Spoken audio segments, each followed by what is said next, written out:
MP l'émission, c'est parti, bienvenue, je suis Jérôme Méran, très heureux de vous retrouver pour cette nouvelle édition de MP l'émission, présentée par Machine Production. Rendez-vous tous les mois sur notre page Machine Production TV pour un live de news, de rencontres et d'échanges.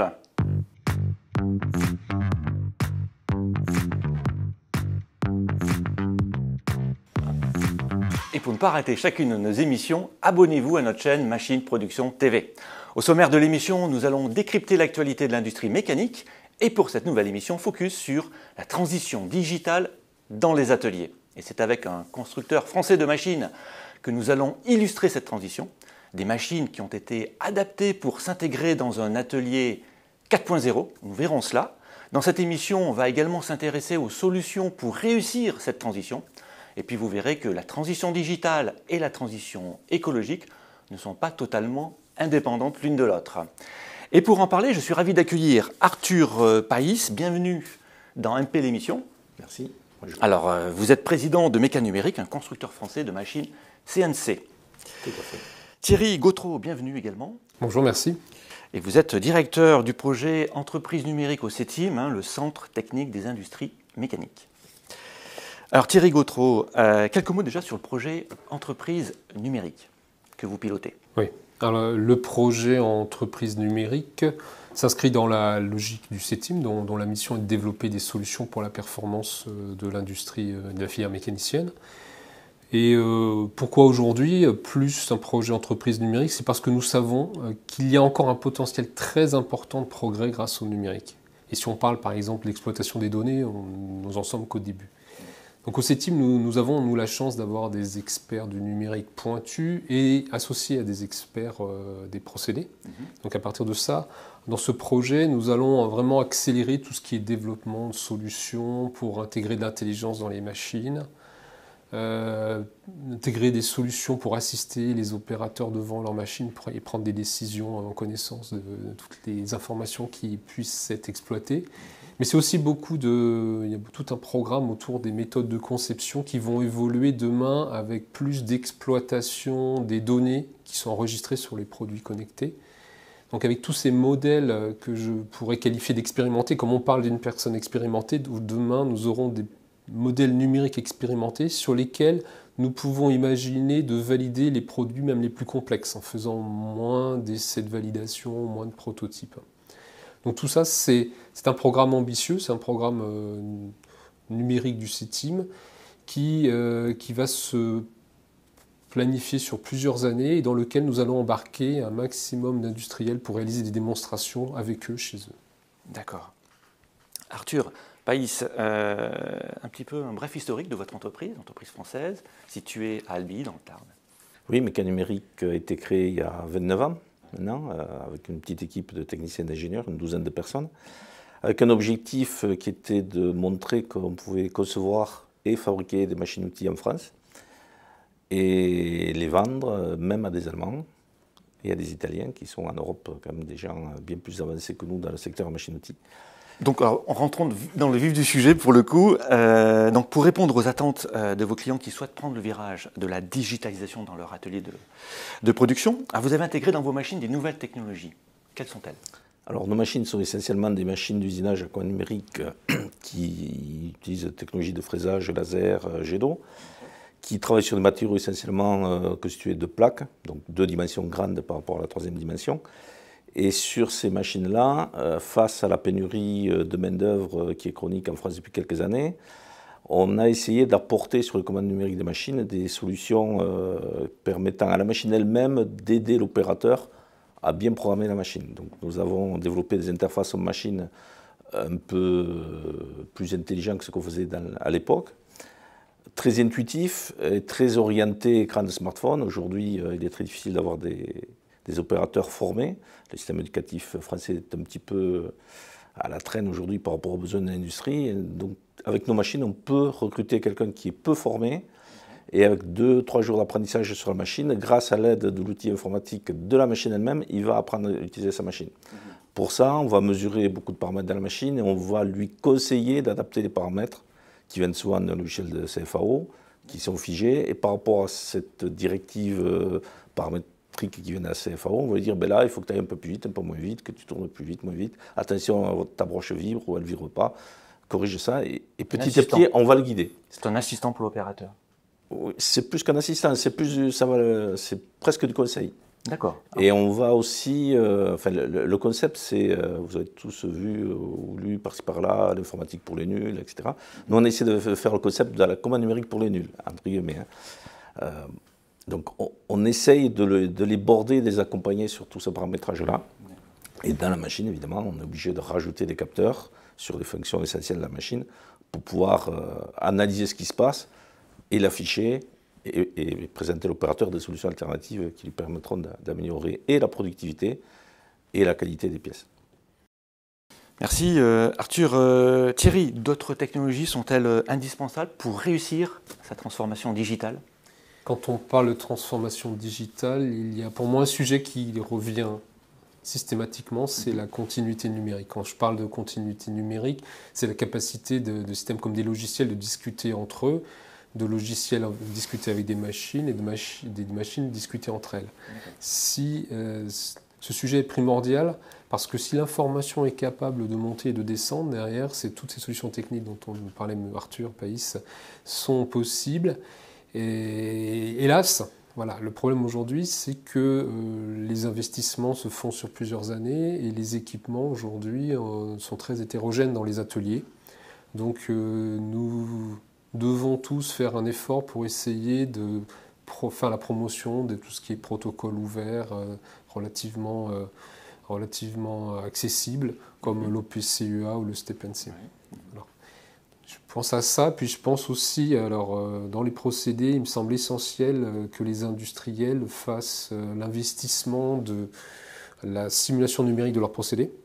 Parce que la simulation numérique de son procédé, si on maîtrise la simulation numérique de ce procédé, on comprend mieux les limites, les tenants et aboutissants de son procédé. C'est une source de maîtrise de la qualité, mais c'est aussi la possibilité, quand il faut produire de nouvelles références, de nouveaux produits, d'élargir son domaine des possibles. Et puis si vous me laissez encore un petit peu encore un peu de temps, il y a quelque chose qui est essentiel. Après, quand on parle, vous voyez, qu'on s'approche toujours un petit peu plus du temps réel, eh bien, c'est d'intégrer un maximum de contrôle sur les produits dans la machine pour être capable de corriger le procédé en cours de fabrication, pour être capable aussi tout simplement de valider le produit le plus tôt possible et ne pas dépendre de contrôle a posteriori. Très bien, merci pour ces précisions. Alors, avant de poursuivre notre discussion, nous sommes allés dans votre usine, Arthur Païs, à Albi, dans le Tarn, pour découvrir de plus près toutes les gammes des machines mécanumériques. Et vous allez voir que ces gammes sont particulièrement polyvalentes. Reportage Patrick Casier, Nicolas Dupuis.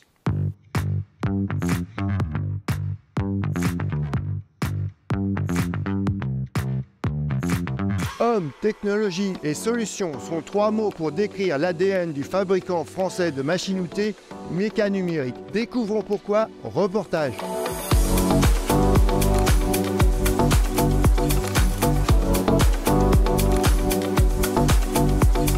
Mécanumérique est fabricant de machines-outils avec plusieurs technologies, le fraisage, la découpe jet d'eau, le laser et le thermoformage.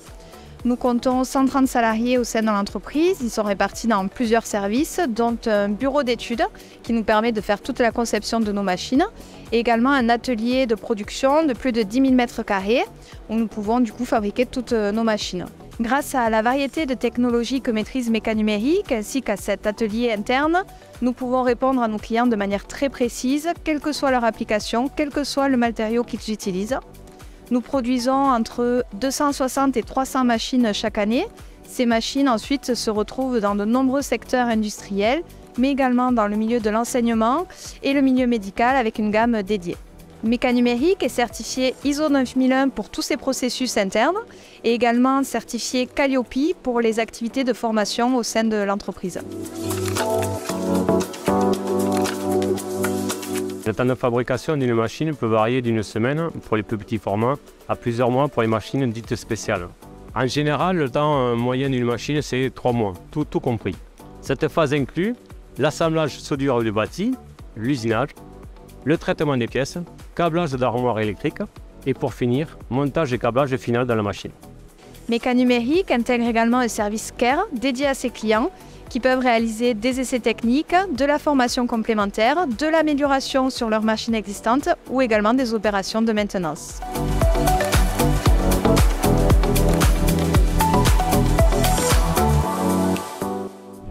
Alors Arthur, on a vu dans le reportage comment étaient conçues toutes vos machines, mais j'aimerais qu'on aborde leur empreinte carbone. Tout à fait. Alors, depuis la création de Méca Numérique, sans le vouloir, ce n'était pas tout à fait à la mode à l'époque, on a décidé de concevoir, fabriquer nos machines en France. Donc c'est le premier pas vers l'économie et vers la sauvegarde de la planète, puisqu'on évite de sous-traiter loin de chez nous, de faire circuler des camions sur des routes avec des machines, et de faire travailler des sous-traitants lointains ou très lointains, comme certains. Donc chez Méca Numérique, tout est intégré déjà depuis 29 ans. C'est un choix. Aujourd'hui, ça reste intégré. Nous avons réalisé une nouvelle usine il y a 4 ans maintenant, où nous avons repensé nos flux pour encore diminuer les flux et être le plus optimisé possible. On recycle tous nos déchets, qu'ils soient métalliques, plastiques, carton. On utilise aujourd'hui de l'énergie verte par choix, qui est en fait l'énergie de Monsieur Tout-le-Monde, mais qu'on paye plus cher pour financer les travaux de R&D pour trouver des énergies renouvelables pour le futur. Donc c'est à peu près 10% de surcoût, donc c'est pas négligeable par rapport à la consommation d'énergie de la société. C'est bien d'avoir fait, effectivement. Voilà, on l'avait anticipé aussi il y a 4 ans. Avant la crise d'énergie, on avait anticipé ça, j'avais anticipé ça. Et on a depuis toujours aussi nos machines qui n'ont pas d'obsolescence programmée. Donc on a aujourd'hui des machines qui tournent chez nos clients depuis le premier jour, qui ont 27-28 ans, qu'on continue de maintenir. Tant que le client le voudra, on les maintiendra en bonne forme. On arrive à récupérer des machines que les clients ne veulent plus garder parce qu'ils investissent dans des machines plus modernes, plus communicantes, plus Industrie 4.0, comme disait Thierry tout à l'heure. Et les premières, il y a 25 ans, étaient beaucoup moins sophistiquées sur ce plan-là.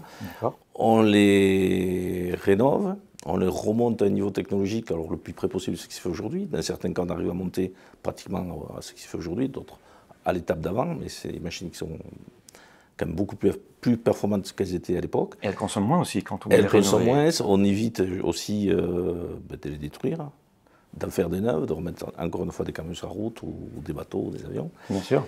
Et sur les nouvelles machines d'aujourd'hui, évidemment, on a un travail de fond sur les consommations d'énergie. Les machines ou les commandes numériques des machines, pour revenir sur le monde du numérique, ont un peu plus d'intelligence et on essaye de calculer la juste puissance nécessaire pour faire le travail et de diminuer la consommation électrique et tout ce qui peut l'être pour que la machine soit optimisée en consommation électrique aussi par rapport au travail rendu à l'opérateur ou au client. Bravo. Thierry, prendre le virage de la transformation numérique peut avoir une incidence sur son empreinte carbone? Dans ce cas-là, ce n'est pas la transition numérique qui va modifier l'empreinte carbone. Comme on l'a vu, le numérique et les procédés sont intimement liés. Donc c'est le choix global qui est fait qui va influer sur l'empreinte carbone. Donc une des premières choses à faire et ce qui va s'imposer, il me semble, c'est de prendre l'empreinte carbone comme un critère de choix d'un investissement. Alors dans ce cas-là, le numérique peut aider à optimiser les cycles, à utiliser la machine sur des périodes où l'énergie est moins chère. Donc le numérique va favoriser, mais le sujet est bien lié aux investissements et à la production en elle-même. Et puis une chose qui me semble essentielle, c'est d'utiliser ces outils numériques pour faire tout ce qui est mesure des consommations de matière, consommation d'énergie, consommation de déchets. Voilà, avoir des systèmes numériques qui vous permettent d'optimiser ces ensembles de ressources, c'est la première chose à faire pour maîtriser son empreinte carbone. Puis après, je pense qu'on a bien vu ces derniers mois que les entreprises qui avaient adopté ces pratiques au niveau des investissements ont été qui ont fait ces investissements avec ces choix d'empreinte carbone sont passés à travers la crise énergétique et la hausse des coûts avec beaucoup plus de facilité et beaucoup moins d'angoisse surtout. D'accord. D'autres, peut-être un commentaire pour compléter? Oui, pour compléter ce qu'a dit Thierry, aujourd'hui avec les outils numériques qui viennent du bureau d'études jusqu'au bureau de méthode et jusqu'aux machines à l'atelier, on peut, grâce aux jeux numériques, simuler tout ce qu'on va fabriquer à l'atelier, économiser des phases de test, économiser des phases de prototype. Donc l'énergie qu'on va consommer pour ces phases-là, elle est nulle, puisqu'on n'a pas à les faire. Et donc on va produire le plus directement possible des pièces bonnes dans les meilleures conditions, je dirais, technologiques possibles, en optimisant les vitesses de coupe, les vitesses d'avance, les usures des outils, et tout ça grâce au numérique en amont. Comme disait Thierry, aujourd'hui, la chaîne numérique, elle est en place dans les industries, dans les ateliers. Dans le sens des descendants, tout se passe bien. Depuis quelques années, là, on a une petite difficulté dans le sens remontant. De l'atelier vers le reste de l'entreprise, c'est un peu difficile pour l'instant. Ça va s'améliorer, je pense, dans les années à venir. Aujourd'hui, l'opérateur est amené à faire des évolutions par rapport à ce qui était prévu, à optimiser encore plus. Et souvent, cette phase-là ne remonte pas encore assez vers l'amont. Je pense que dans les années futures, Thierry va confirmer qu'on pourra développer aussi ces outils. Thierry parlait d'OPCUA. Donc, OPCUA, c'est un outil logiciel qui permet à tous les constructeurs de machines d'être interfaçables avec un langage commun, un codage commun qui est Codé 6. C'est le protocole allemand. Hein. Et un protocole de codage déjà. Hein. Donc, ça y vient, tous les constructeurs y viennent. C'est quand même assez récent. Il y a encore 2-3 ans, ce n'était pas le cas. Et je pense que sur la partie logicielle, on va arriver aussi à avoir ce trait d'union qui fera que tout le monde aura on va en parler une communication commune. De l'avenir, justement. Arthur, donc sur quels nouveaux développements vous travaillez actuellement chez Mécanumérique? Alors nous, on vient juste de signer un contrat à 3, donc avec 2 autres sociétés françaises. C'est un contrat collaboratif de développement R&D sur 3 ans. Vous pouvez les citer, hein, si vous voulez. Oui, je vais les citer. Qui est financé au titre du fonds 2030 du gouvernement. Le plan de relance, oui. C'est pas tout à fait le plan de relance, oui, c'est le plan d'avenir 2030. Exact. Et dans ce cadre-là, on va développer un concept de plusieurs équipements de fabrication additive, grand format, basé plusieurs mètres cubes, faire une pièce à plusieurs mètres cubes en solide, basé sur des matériaux recyclables, tous écologiques, et relativement robotisés, avec un niveau de robotisation assez élevé, pour justement ne pas être dépendant de la main-d'œuvre qui est très difficile à trouver aujourd'hui. Donc ce projet va se dérouler sur 3 ans en partie développement. Ensuite, on va mettre 4-5 ans pour essayer de mettre ces produits sur le marché. Donc les 3 partenaires donc, sont Mécanumérique pour la fabrication des machines, la conception et la fabrication des machines.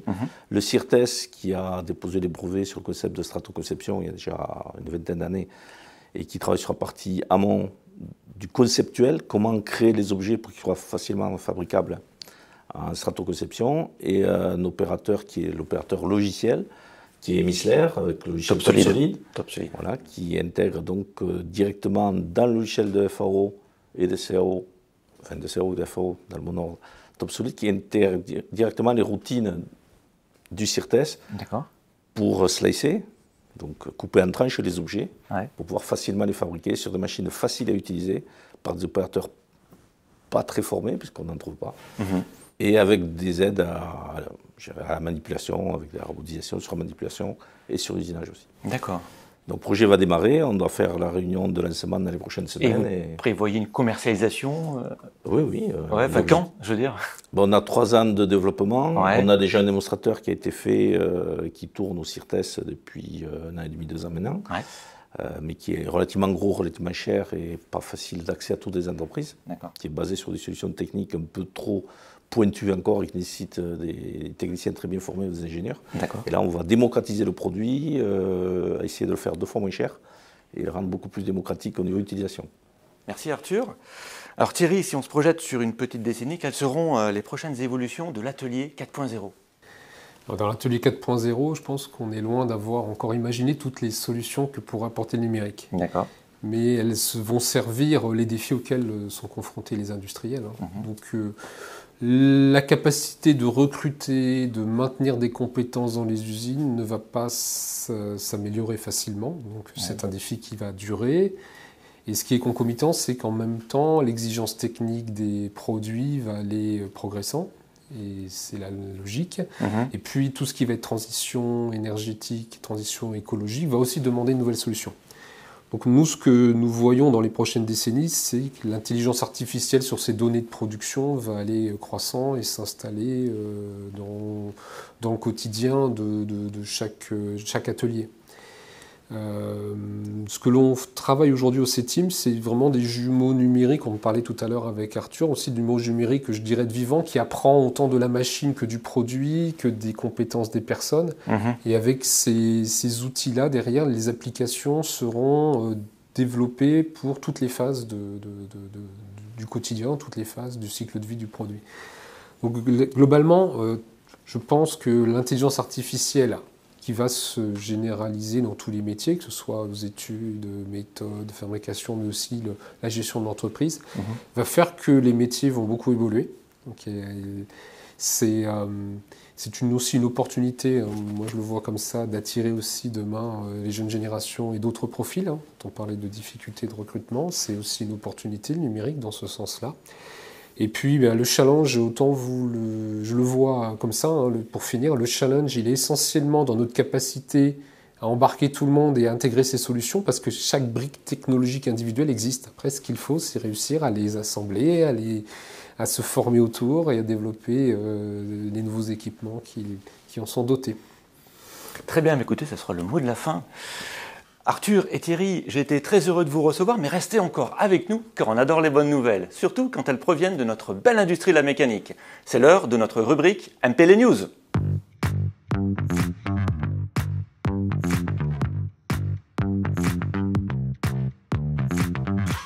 Tout va pour le mieux dans la meilleure des industries. L'industrie embauche toujours. Motultech recherche des attachés technico-commerciaux en Pays de Loire et en Hauts-de-France.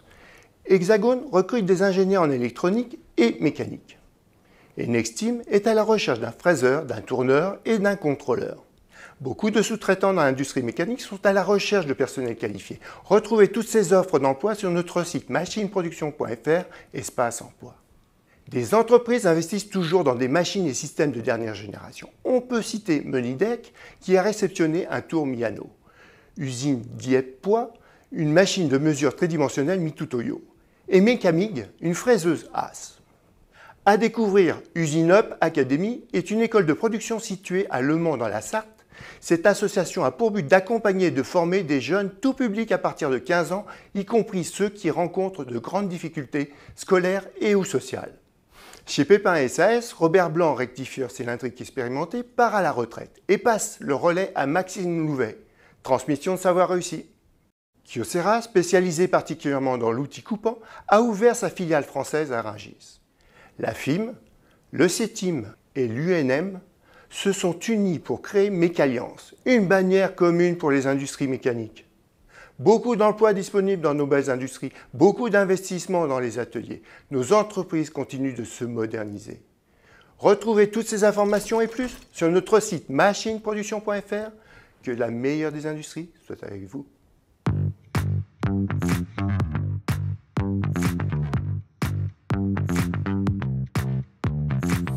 Alors, si vous cherchez un emploi ou un candidat, rendez-vous désormais sur la page emploi de Machine Production sur le site machineproduction.fr. Arthur Païs, je rappelle, vous êtes le président de Méca Numérique. Thierry Gautreau, vous êtes directeur du projet entreprise numérique au CETIM. Merci beaucoup de votre participation. Ce fut un vrai plaisir d'échanger avec vous ici, dans notre studio de Boulogne-Billancourt. MP l'émission, c'est terminé. Merci à toute l'équipe de la rédaction, merci aux équipes techniques. On se retrouve très prochainement pour un nouveau numéro de MP l'émission. D'ici là, notre industrie aura encore progressé. Continuez à nous suivre sur les réseaux sociaux Machine Production et n'hésitez pas à liker, commenter et partager cette émission qui est également disponible en podcast. À très vite!